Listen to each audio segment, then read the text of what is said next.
ChatGPT-4o, the newest and most advanced model. But does it actually hold up to the hype? Hey, hope you're doing well. So, ChatGPT-4o is finally out. And as an experienced programmer and enthusiastic algo trader, I'm asking myself, can this help me out, or is it actually a loss of time? And is there any improvements with respect to previous versions? So let's do an experiment together, quick and easy. What I'm going to do is ask ChatGPT-4o to create a trading strategy for us. But wait, that would be too easy, right? I'm also going to ask it to code it in PineScript so we can directly backtest it in TradingView and see how it fares. Now, my goal is to give as little detailed instructions as possible and see where it takes us. Let's go. Are you able to code a trading strategy in PineScript? Okay, so let's see. There we go. It's very fast in replying as compared to, I'm not used to it as compared to GPT-4. It's much faster. So that is definitely a good point. Okay, so what is it telling us? Yes, I can help you code. Great. In PineScript, etc. Please provide some details about this trading strategy you'd like to implement. I don't want to give too many details. I want to see where this goes. So maybe we'll just allow ourselves to just give a bit of context, but no more. I would like a trading strategy that is designed for the volatility of crypto, please. I know, please, I'm not sure we need to say things like that. I never know. But just in case it takes over the world, I'd rather be on its good side. So whatever. Anyways, more seriously, I see some code going very fast. Something that I see straight away, which I'm liking a lot, is that it directly used PineScript version 5. Previous versions, I know, sometimes doesn't give the version and mixes between several ones. So I like that. Let's see what we're getting. So we have a simple moving average, great RSI. Okay, so it's a bit of a boring strategy, but anyways, let's see, it might work well.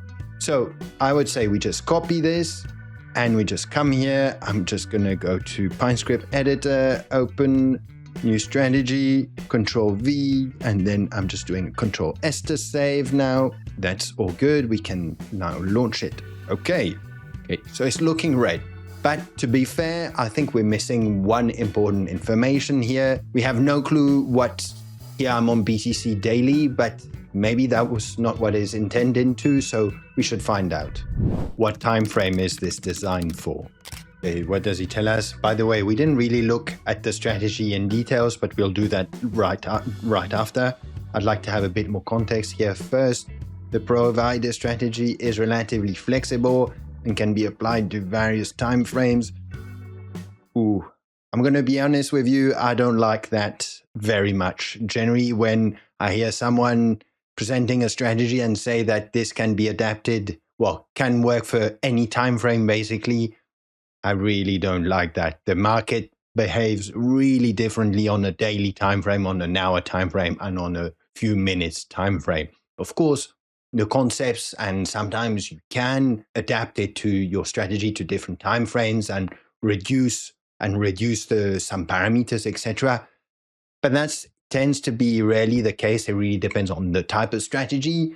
And when you're doing trend, I'm assuming this is really a typical trend strategy with the SMA, etc., the way I see it briefly here with crossovers and all of that. I don't know. Anyways, again, benefit of the doubt. What is it telling us? Scalping, day trading, swing trading, position, daily, 1 hour. Okay. To be fair, we can see tips for different time frames. We have scalping, swing trading, so it's giving us different periods, etc. So let's see this code. So this is a 1 hour time frame, day trading. So let's copy this. Let's come back to our Pine editor. I'm just going to paste the new version, save, and I think we'll have, at the same time, we'll go to 1 hour and see what we get. Has this been updated? Oh, well, look, to be fair, we are seeing some green. Okay, before we analyze this more seriously, let's have a look at the strategy rules first, and then I think we should test those parameter suggestions it gave depending on the trading style. Okay, so let me actually open the strategy in a new tab so we'll see it directly and fully here. Great, so Beginning parameters, we have a bunch of parameters that are being defined with this input int for some of them and some floats. Great. This is just allowing us to come here and open this up, and then you can change your strategy, the strategy parameters from here. So that's quite nice. We'll fiddle with that in a second. Anyways, so we're looking at indicators. So we have a short MA. So it is a simple moving average. So that's basically our fast moving average. And we have a long one, and we have a good old RSI. Great. So now we have our long condition and we have a short condition here, but we have a if long strategy entry and if short condition strategy close. Okay, I've seen that ChatGPT do that very often, and previous versions the same. It tends to sometimes, it calls long condition and short condition when there's an entry, a buy, and then a sell. But I find that a bit misleading here, like it's doing here, because the strategy doesn't take into account shorts. There's no shorts here. There is only longs. We have an entry when the long, what it is called the long condition here, is valid. And then the trade is existed when the short condition is valid. Anyways, so what is this entry, our long entry condition? A good old crossover when the fast MA crosses above the slow MA. So here the long here. So that's very standard. And it is also asking that the RSI is not overbought, which makes a lot of sense. This is really a very typical entry and you're putting this extra RSI condition because you don't want to enter, even if you have this bullish signal that you have here, you don't want to enter if you're at the end of the momentum. And that typically, if the RSI is overbought, could signal kind of the end of the momentum. Okay, so our exit long condition, which is called short condition, now is the opposite condition, the cross under. And what I see, however, that here it is not an and, it is an or. So we have, if we have this bearish signal here, or this bearish signal here, and this bearish signal is saying if the RSI becomes overbought. So I don't know about this. I don't know how effective this is. Seems a bit strange to me, because would you really want to have the RSI exit when the RSI crosses the overbought region, which I remind you here is typical values as well, 70. Why don't you just wait until it crosses back under the 70, so you actually go through until the end of the total momentum? I don't know. Anyways, that's up to taste, whatever. What I'm liking though is that it did consider naturally a take profit and a stop loss on top of the exit. So maybe that's a bit of an overkill in a certain sense, but depending on the style of trading, you might want to take profit, but if you set it too high, it might never trigger, so you still keep a total exit condition at the end, which is our close here. Anyway, and so I do like the fact that I'm seeing a strategy exit here. That's cool. And how did it set the limits? So limit will be the take profit.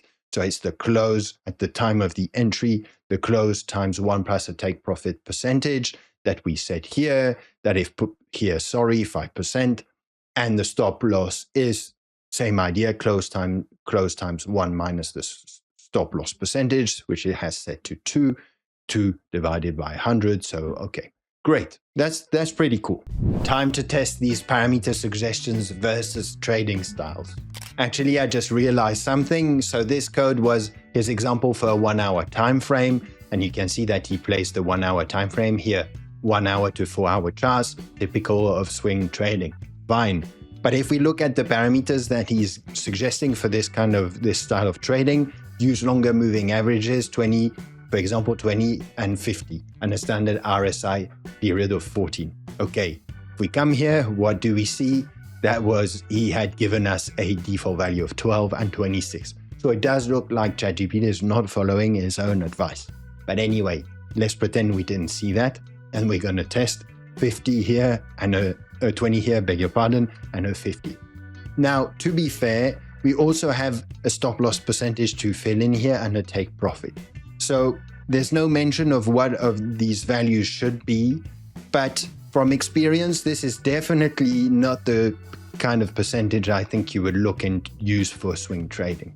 But okay, so I think, so this is a 2.5 to 1 risk reward ratio. Let's just do a 2 to 1.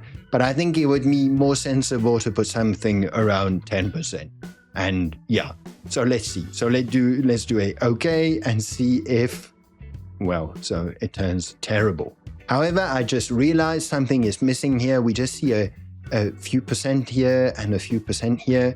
And that is most likely indeed because we didn't say how much of the capital is being used to enter each trade, etc. And we're not putting trading fees, and we should always consider trading fees. This is very, very important.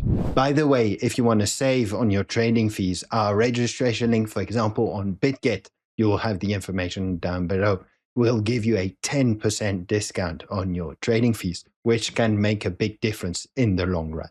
So let me actually fetch it directly from a strategy that I coded myself. This is actually a super cool mean reversion volatility harnesser crypto trading strategy that I've turned into a fully automated customizable trading bot. I'll let you know a bit later about it. But anyways, what I wanted to fetch here is to get this default quantity value and commission and go up to here, and we'll get everything. And then we can come here and put everything. So commission value 0.1%. We are using 100% of the portfolio every time. Let me do a Control S. So this should be saving. And I think, so it's not going to really change the curve. It's not, definitely not. But it just makes more sense, the percentage that we see here. So this is terrible.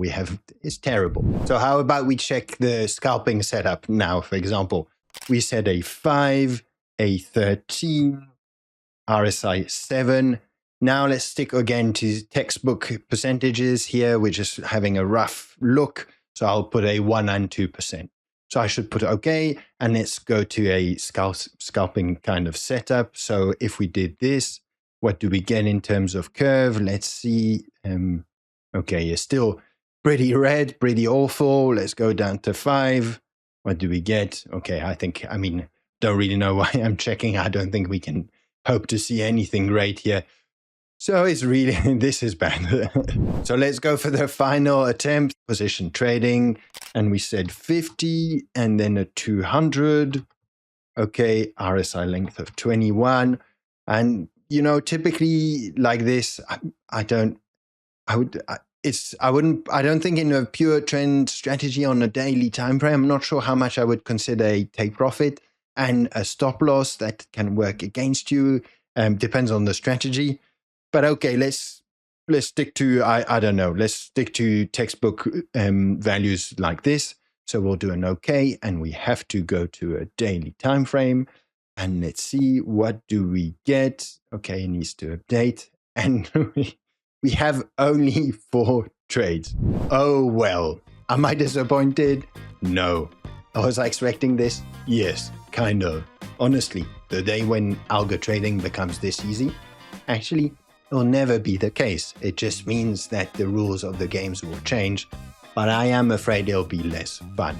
Anyways, I definitely saw some positive here. ChatGPT-4o is much faster, and that honestly feels really good. Then it seems to me like it handles PineScript a bit better. So that's really cool. Lastly, it is still a very powerful tool to get some general insights. For example, on an indicator that you don't know or that you don't understand well, or maybe to get some ideas on how to combine things, etc. Now, if you want some proper algo trader stuff and you're interested about this Python, fully customizable Python trading bot that runs this volatility mean reversion strategy that I mentioned earlier, check this video out. Until next time, happy trading and take care.